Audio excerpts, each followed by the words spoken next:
জান্নাতে যাওয়ার পথ সুগম করে যে আমল, সেটা হলো সময় মতো সালাত আদায় করা।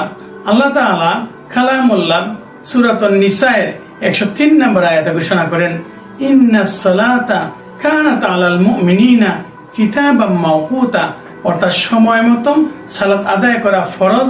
তাছাড়া রাসূলুল্লাহ সাল্লামের সাহাবী আব্দুল্লাহ ইবনে মাসউদ রাদিয়াল্লাহু তাআলা আনহু রাসূলুল্লাহ সাল্লামকে জিজ্ঞেস করেছিলেন, ইয়া নবী আল্লাহ, হে আল্লাহর নবী সাল্লাল্লাহু আলাইহি সাল্লাম, আইয়ুল আমালি আকরাবু ইলাল জান্নাহ, এমন একটি আমল বলে দিন যেই আমল আমাদেরকে জান্নাতের কাছাকাছি নিয়ে যায়, খুবই নিকটবর্তী করে ফেলে।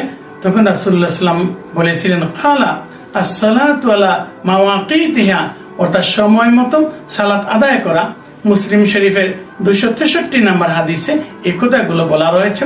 সম্মানীয় দর্শক শ্রোতা, তাহলে এই আয়াত থেকে এবং হাদিস থেকে যে শিক্ষাটা পাই, সেটা হলো জান্নাতে যাওয়ার পথ সুগম করে দেয়, জান্নাতের কাছাকাছি নিয়ে যায়, সেটা হলো সময় মতো সালাত আদায় করা।